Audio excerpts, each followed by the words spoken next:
راديو القاهرة الكبرى يقدم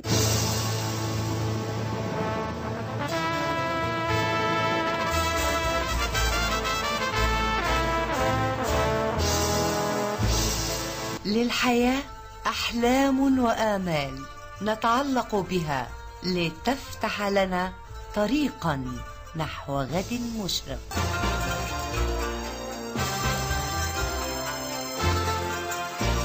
من أجل غد مشرق.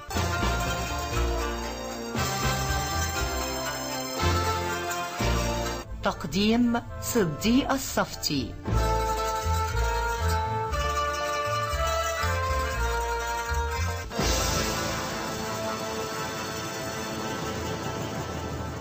أصدقائي المستمعين، أهلا بكم وحلم جديد بغد مشرق جديد. أصدقائي، يسعدني ويشرفني أن يكون ضيوفي في هذا اللقاء الأستاذ علاء عبد الصادق، رئيس نقابة العاملين المهرة في الحرف اليدوية والتراثية، أيضا الأستاذ محمد شرف أحمد، الأمين العام لنقابة العاملين المهرة في الحرف اليدوية والتراثية. أهلا وسهلا بكم. الحقيقة موضوع مهم جدا جدا. إذا كنا بنقول برضو أن الحلم هو بالشباب، شباب المستقبل، أجيال المستقبل، أيضا الحرف الصناعية طول عمرها مصر مشهورة بها. مهم جدا ان احنا نلقي الضوء على الحرف اليدوية ونهتم بالعمال. لفت نظري قوي أستاذ علاء كلمة نقابة العاملين المهرة في الحرف اليدوية والتراثية. في البداية أنا عايزة أعرف النقابة دي متى أنشئت وكيف وعلى أي أساس؟ بسم الله الرحمن الرحيم. في بداية الأمر النقابة المسمى بتاعها، وده أول مرة يتحط صفة في مسمى نقابي اللي هي صفة المهرة. عايز الاسم طويل شوية ولكنه بيوحي بنوع معين، بنوع معين من الحرف، بمعنى مش أي حرفيين. بالظبط. أنا يعني شفت بنفسي انقراض فعال ومميت للحرف اليدوية، وخصوصا للحرفيين المهرة اللي هم حاجة من الاتنين: يا مش هنلحق نتعلم منهم، او يعلمونا جيل تاني اللي بيحصل من خلالهم امتداد لجيل اخر، او اللي هم بيتركوا الحرف وبيتجهوا لاتجاهات تانية. دولت امهر ناس في الحرف، عندهم مبادئ وقيم. وكلمة ماهر هو مش في مخيلة النقابة انها يكون ماهر بس في الحرفة اليدوية، لا، يكون ماهر في اخلاقه، يكون ذات اخلاق وصفة مسوية، ويكون في حرفته على مستوى عالي. دول الفئة ديت اللي من أجلها أنشأت النقابة، علشان نقدر نحافظ. هي فلسفتها ان احنا نحافظ على هذا الجيل ونستمد منه أجيال أخرى بطريقة أو أخرى، من خلال تدريب، من خلال دعمنا ليهم، من من دفاع عن حقوقهم، إذا كانت حقوقهم الدستورية أو إذا كانت حقوقهم هو يعتبر الدستورية، حقوق الدستورية تشمل الحقوق القانونية أو حقوقهم المعنوية والاقتصادية. لأن الناس دي قعدت فترة كبيرة بدون أي تمثيل.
الأستاذ محمد شرف، حضرتك هذه النقابة هل معترف بها؟ على مستوى الدولة مسجلة ومشهرة الحمد لله، وبتقوم بعملها على أكمل وجه؟ حضرتك مشهرة برقم. هو أستاذ محمد شرف طبعا صوت الخرفشة ده أصدقاء المستمعين.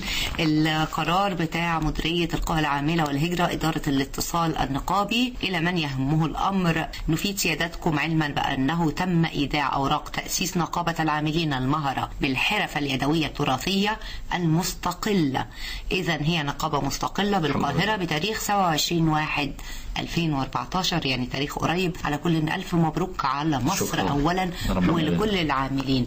طيب أستاذ محمد، في هذه الشهور البسيطة، أعتقد مر شهرين فقط على أقل من شهرين على إقامة النقابة، هل سعيتم بجدية لتقديم ما يفيد للعامل أو للعمال المهرة زي ما حضرتك قلت وزي ما أستاذ علاء قال إن في اختيار مش سطحي، مش اختيار تقني للمهنة بس، مش المهني المحترف فقط، ولكن المهني المحترف الخلوق أيضا، الخلوق المهني المحترم.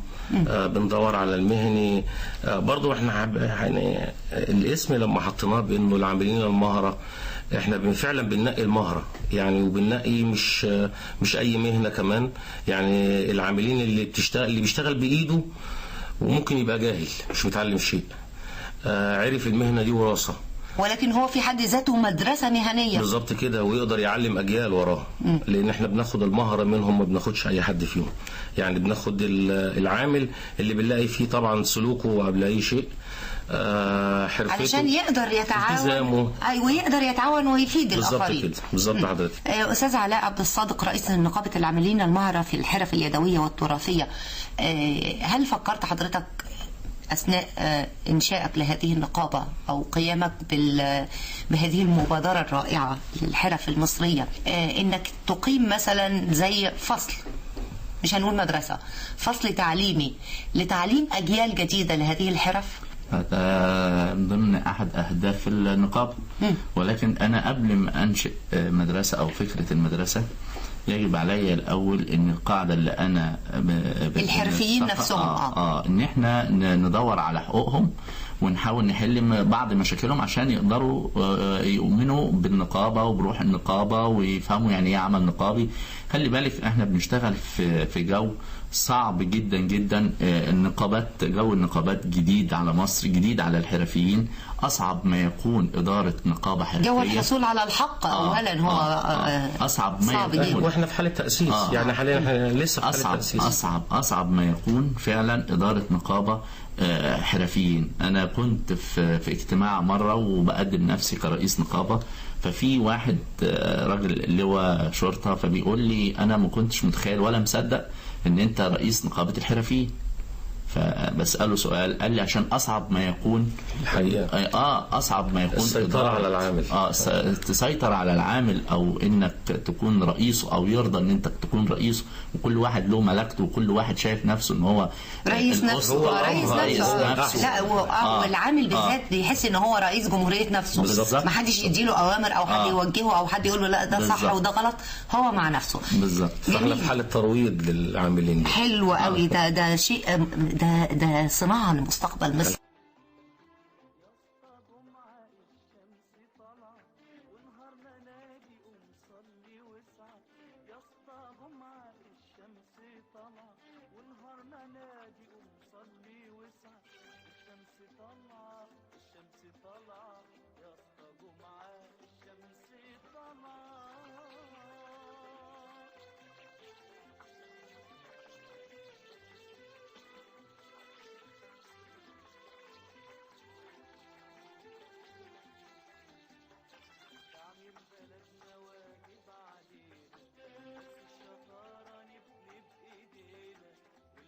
لازم ياخد ميزانه وطوبة طوبة يسبق زمانه.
ومش عايزة يفوتني الصناعات بالتحديد اللي انتوا اتجهتوا لها.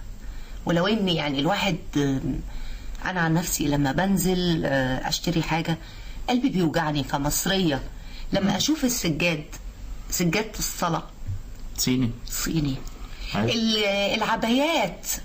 العبايات اللي مصر والنوبة وسيناء مشهورين جدا بالتطريز وسيوة العبايات صيني. الأغرب من كده منتجات خان الخليلي أصبحت صيني. الدود اللي في مشي صيني، ده كارثة. الدود اللي من مش صيني. الحمد لله. طب نجيب دود جديد منين بقى مصري؟ اللي قام بيها الأستاذ علاء ان هو راح لهيئة المصرفات والجودة وتقدمنا فيها بطلب فعلي وماشيين في الاجراء ده ان احنا عايزين نحط قيود على استيراد كل ما هو لان انا لو عملت دي في حد ذاتها هبدا ان انا الحته دي هتغلى، هعرف ان انا يعني اوازن مع المستوى. انا بحيي حضرتك جدا يا استاذ علاء على هذه الخطوه بصراحه. فيها مجهود خارق والله يعني. ده حقيقي من قبل انشاء النقابه كان نفسي حد يعمل كده بجد. لا يعني ان شاء الله بقول لك احنا لينا الشرف ان احنا نحضر اكتر من جلسة في ورش عمل لا جلسة الدستور في لجنة ال50 في لجنة ال50 وكل جلسة نحضرها كان يطلب مني ان انا احضر الجلسة اللي بعد منها واحضر الجلسة اللي بعد منها. كان كلامي مع السيد عمرو موسى وكان ممثل العمال الدكتور احمد خيري امام، ده رئيس الاتحاد القومي لعمال مصر. دنتني ورا منهم وبساندهم وكنت مصر وملح على اني نحط مادة تشجع فيها على الحرف اليدوية، إحياء الحرف اليدوية المصرية مرة تشجيعها ماديا ومعنويا واقتصاديا وتشجيع تصديرها وضوابط ووضع ضوابط ومعايير للاستيراد. لاني انا لو حطيت ضوابط ومعايير للاستيراد المنتج اللي هيجي لي اللي انا مش قادر انافسه النهارده لانه هو منتج رديء ومصنوع من منتجات رديئه غير صالحه، بالتالي سعرها بيبقى اقل من سعر كتير، فانا بقفل بسرعه ومنتجاتي بتخسر في المنافسه. وما بيبقاش فيه عمال خلاص، ما بيبقاش فيه مهاره ولا عماله. احنا النهارده بنعاني من العماله كلها اتجهت لسواقه التوك توك للتجاره والمحاره والمباني وخلاص شبه انقراض. اسباب ده على فكره الاستيراد العشوائي احد اسباب البائع الكائلين النهارده المنتشرين في مصر. دي على فكرة مشكلة بيترتب عليها بعض مشاكل ومشاكل ومشاكل ومشاكل، وفي النهاية تتفاقم نقول هنحل ايه ولا ايه ولا ايه. لا في النهاية مش هيبقى فيه عمال او صناعات يدوية في مصر، واحنا اصبحنا بلد مستهلك بس. كارثة كبيرة جدا. الصناعة رايحة لفين؟ ده كان سؤالي لعمرو موسى. الصناعة رايحة لفين يا فندم؟ الصناعة رايحة في داهية، مفيش صناعة في مصر. قول لي الصناعة في مصر فين؟ ولا حتى صناعة ماكينات يا أستاذ علاء، يعني حتى الصناعة اللي بتعتمد على الميكنة ما بقاش موجود. يعني ما احنا مش هنفضل نحط راسنا في الرمل ونقول لا ده احنا عندنا واحنا أحسن ناس. لا ده أمر واقع. عايز أوضح بس للسادة المستمعين، أنا مش ضد الاستيراد، ولكن أنا بقول إزاي نستورد إيه؟ نستورد تكنولوجيا، نستورد مكن، وعندنا شبابنا يشتغلوا عليه، لكن ما استوردش منتج نهائي. دي نقطة. حطي بقى بالإضافة إلى احنا بنحارب في جزئية تانية في منطقة شقة تعبان، ان احنا بنقول بكفاية كده تصدير خام. الله يقويكم الله يقويكم الله يقويكم يا رجالة ويبارك فيكم يا رجالة، تسلم اياديكم الشغالة في البرد وعز الأيالة. الله يقويكم ياللي الشمس بتطلع على صوت خطويكم، ويبارك فيكم ياللي المجد بتكتب صفحات ايديكم. الله يقويكم ياللي الشمس بتطلع على صوت خطويكم، ويبارك فيكم ياللي المجد بتكتب صفحات ايديكم. ياللي انتوا عملتم احلى كفاح وشقاكم يرسم لنا افراح، وسهرتوا الصلب في وهج النار وفي عز الليل شقيتوا صباح. تسلم اياديكم شغالة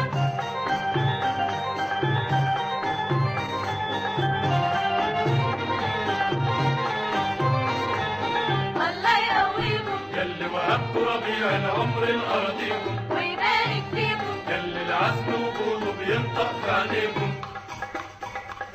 ياللي عراكم لولي جميل حياته السلمى نهر النيل،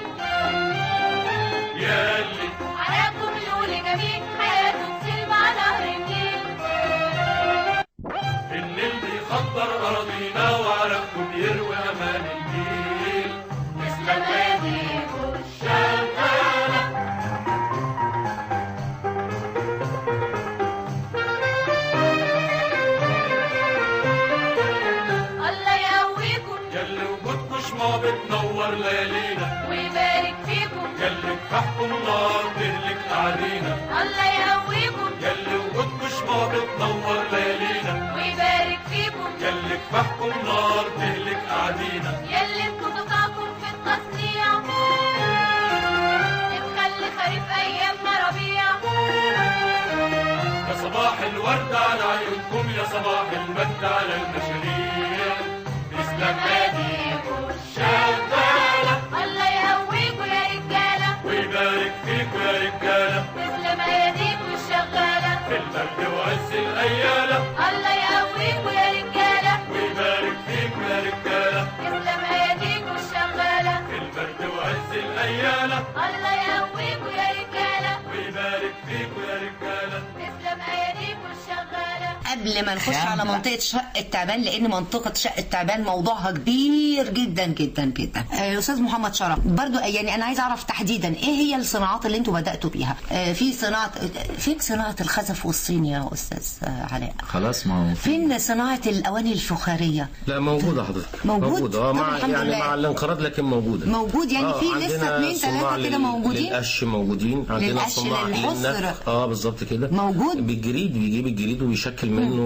يعني دلوقتي يمكن بدأنا، أنا عندي في مهنتي أنا الإضاءة، بدخل القش معايا في الإضاءة، يعني أعمل له الشاسيه وهو بيقفله، أنا ساعده وهو يساعدني.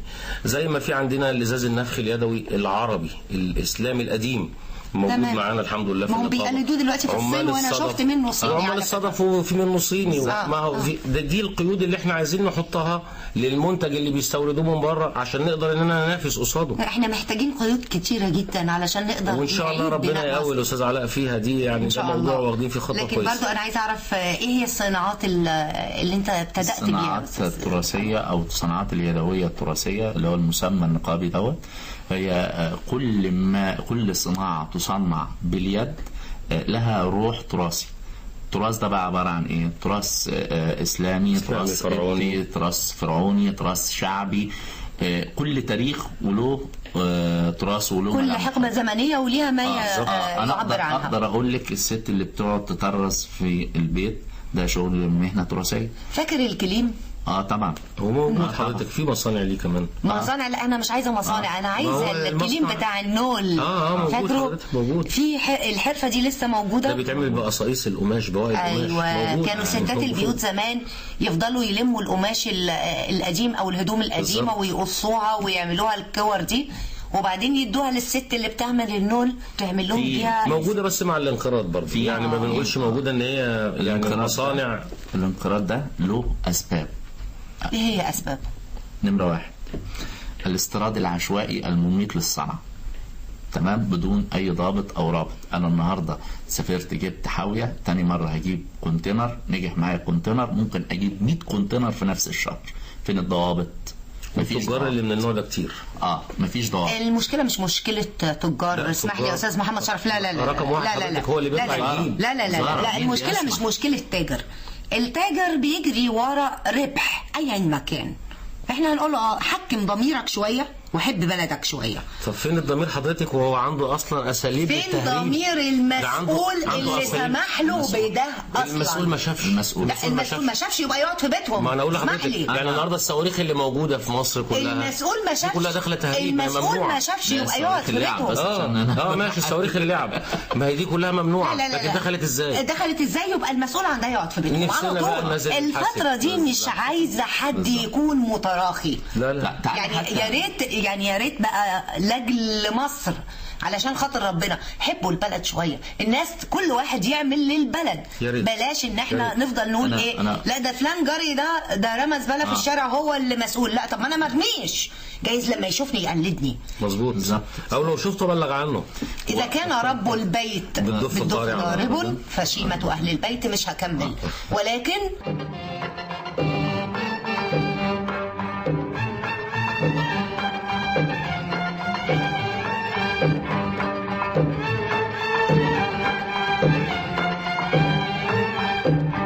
المستمعين في الأسبوع المقبل إن شاء الله نواصل اللقاء والأستاذ علاء عبد الصادق رئيس نقابة العاملين المهرة في الحرف اليدوية والتراثية، والأستاذ محمد شرف أحمد أمين عام نقابة العاملين المهرة في الحرف اليدوية والتراثية حول أهم ما يحيط من خطر بالحرف المصرية. إلى أن ألقاكم على خير، لكم تحياتي وتحيات مهندس الصوت عبد الحميد شعبان. شكرا لكم.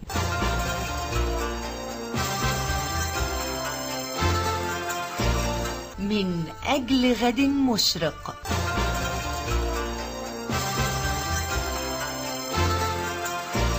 تقديم صديق الصفتي.